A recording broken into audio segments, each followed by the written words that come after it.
আসসালামু আলাইকুম প্রিয় শিক্ষার্থী বন্ধুরা, তোমরা ইতিমধ্যে থাম্বনেল দেখে বুঝে গেছো আজকে আলোচনা কি। আজকে আলোচনা বিনা বেতনে অধ্যয়নের জন্য আবেদন।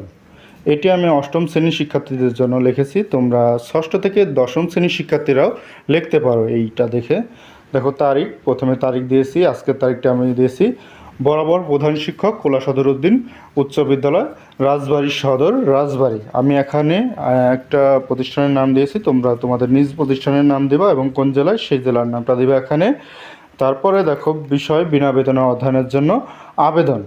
জনাব, বিনীত নিবেদন, এই যে আমি আপনার বিদ্যালয়ে অষ্টম শ্রেণীর একজন নিয়মিত ছাত্র। এখানে অষ্টম শ্রেণী ব্যবহার করা হয়েছে, তোমরা যে শ্রেণীতে পড়ো সেই শ্রেণী ব্যবহার করবা, সেই শ্রেণীটা লিখবা। তারপর দেখো একজন নিয়মিত ছাত্র লেখা হচ্ছে, আমি এখানে ছাত্র দিয়ে ব্যবহার করেছি, তাই ছাত্র দিয়েছি, তোমরা ছাত্রী হলে ছাত্রী লিখবা। আমার বাবা একজন কৃষক। আমাদের পরিবারের সদস্য সংখ্যা 5 জন। এখানে সর্বনিম্ন 5 জন, 6 জন, 7 জন, যার যেভাবে তোমরা দিতে পারো। এখানে আমি 5 জন দিয়ে দিয়েছি।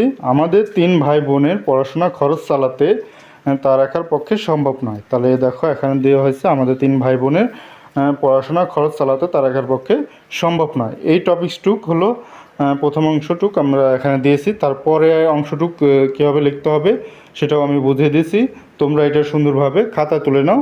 এটা তোমাদের পরীক্ষা এবং তোমাদের স্কুলে কোনো সময় যদি দরকার পড়ে জমা দিতে পারো। এই তোমাদের আবেদনপত্রটি সহজ এবং সুন্দরভাবে আমি দেওয়ার চেষ্টা করছি। চলো পরবর্তী টপিকসে আমরা চলে যাই। দেখো তারপরে আমাদের যা লিখতে হবে, অতএব জনাবের কাছে আমার আকুল আবেদন, আমাকে বিনা বেতনে অধ্যয়নের জন্য মর্জি হন। তাহলে কী লিখতে হবে? অতএব জনাবের কাছে আমার আকুল আবেদন, আমাকে বিনা বেতনে অধ্যয়নের জন্য মর্জি হন। বিনীত নিবেদক, এখানে যদি ছেলে হও তাহলে বিনীত নিবেদক ব্যবহার করবো, আর যদি মেয়ে হও বিনীত নিবেদিকা। তাহলে নিবেদিকা ব্যবহার করবো যারা ছাত্রী তারা, আর যারা ছাত্র তাদের ক্ষেত্রে নিবেদক। দেখো তারপরে এখানে নাম ব্যবহার হয়ে গেছে। নাম তামিম হাসান, তোমাদের নিজের নামটা দিবা। শ্রেণী অষ্টম, যে শ্রেণীতে পড়ালেখা করো সেই শ্রেণীর নাম।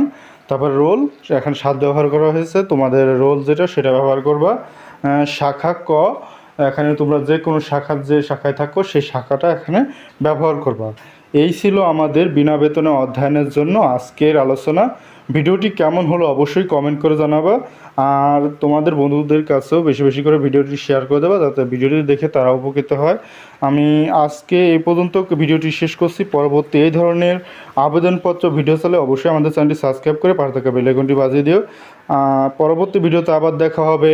আল্লাহ হাফেজ।